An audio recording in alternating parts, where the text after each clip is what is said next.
your day. So, Dr. Lulu, what would you advise? You want to add to the advice for parents, especially moms, for their daughters or even boys these days as well? I mean, if we're breaking the bias, the bias is one of the biases would be that it's only girls that get molested. But then, I mean, it's everybody these days. I have my own story, so this is even hard for me to listen to because I'm getting upset already. But it's fine. So Dr. Lulu. So thank you so much for the question. As a pediatrician, naturally, I've seen I've seen fire and I've seen rain. I think before I even start, let me just give a trigger warning. I was molested at the age of 9 by a neighbor that we all trusted. It's just sometimes it is what it is. It happens to us.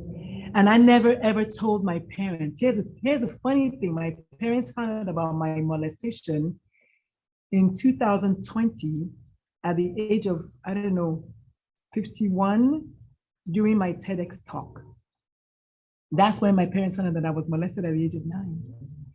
It's just not what people tell their parents for whatever reasons. And I think I'm not alone in that because we're always like, oh my God, they're going to say, well, what were you doing around the person? Or what were you looking for around that person? And unfortunately, again, going back to the patriarchy, it's like the perpetrator is never wrong. You, the victim, are the one that was looking for something. It's just a crazy mindset, Meanwhile, what children do is they crave affection. And when they see someone who likes them or who's showing any little sign of affection, Dr. Berry, are you crying? They actually gravitate to that person. Not because they want to be molested, but because truly, actually, they just crave affection. And then when that person hurts them so deeply, the child even starts wondering, wait, did I deserve it? Is that normal behavior? Is this actually the way it's supposed to be? Because this person knows I trust them and I love them. And so I always talk about when a child becomes actively suicidal, people should be asking the question, what happened? That's the only question to ask. Don't ask anything else except what happened.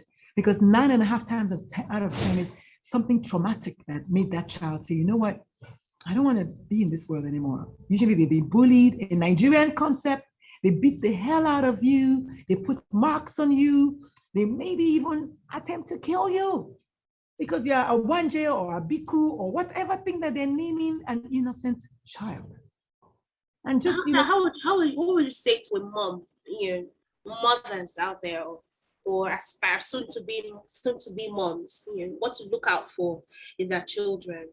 Females, Yeah, thank you so much. Actually, one of the things that Dr. Ann said was the very first thing is apprehension. If my uncle, I'm just going to call one of my uncles, I'm just going to say Uncle Joe, for instance. If every time Uncle Joe comes to the house in the past, I always used to run to Uncle Joe and hug him. If I become apprehensive, that's the first sign. But Dr. Ann said, no. What do you mean you don't want to hug? Go and hug Uncle Joe.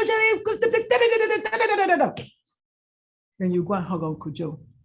So the first thing to look for is apprehension towards that person. The second thing is, believe it or not, a change of behavior. Oh my God, this is like a whole class. A whole masterclass, a change of behavior. The child who was very, very talkative now is quiet, or vice versa. A change of a mannerism.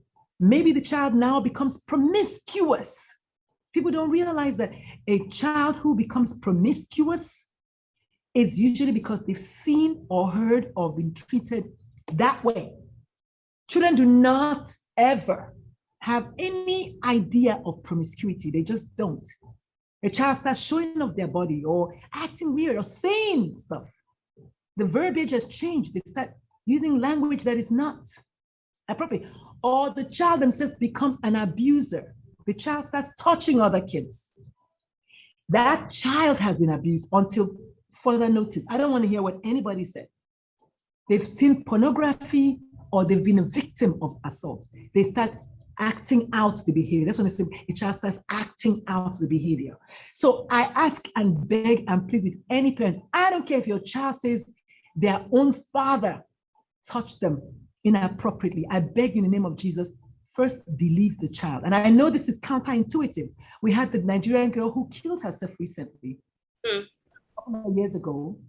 I think it was like a rich man, because I saw the video was sent to me, because anytime there's a suicide, people send the videos to me.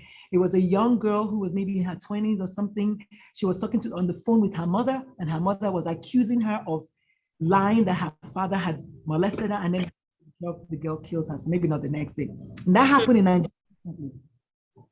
You know, that is a sign. When a child is trying to tell their mother, there's no reason, there's nothing a child will gain by saying my father or my uncle or my auntie, for that matter, touch me. What to gain? Nothing. So please, parents, leave your kids first, even if it means this is a very bad story. You know, I don't even like going. Yesterday in my inbox, I'm going to read it to you. It's important because since we're there, because when I tell you that people send me these things on a daily basis, people don't believe this message from Jennifer. And she herself didn't even want to, she said she didn't know how to write it. But I just want you to just have an idea of what, she said her friend has a father that is an alcoholic. She said, yesterday I heard something that was very upsetting and my heart wrenching. So I said, oh my God, what in the world was it? She said, her friend has a father who is an alcoholic and he gets very angry. He said that he was going to show the little girl who is 8, show her why she doesn't need to announce that she's gay. And he raped her. Came to school yesterday and told her girlfriend, and the school called the police. Really graphic. I want you to see how, that's why I gave a trigger warning, because this is why I have chronic pain. It is things like I absorb all of it because I'm an empath. And people just send it to me and I absorb it, but I'm just giving you an idea of an 8-year-old girl, 808. Even if she's 18 and 88, it doesn't matter. Her father said, let me teach you a lesson. Really? How do you reconcile that? Then tomorrow when that little girl is suicidal, because she will be, because it doesn't make sense. People will say, oh, she deserved it. Are you serious? But that's just an example. So I'm sorry I had to go there, but this happened yesterday. Sorry about that. I'm sorry. That's someone's real life story. So, thank you very, very much.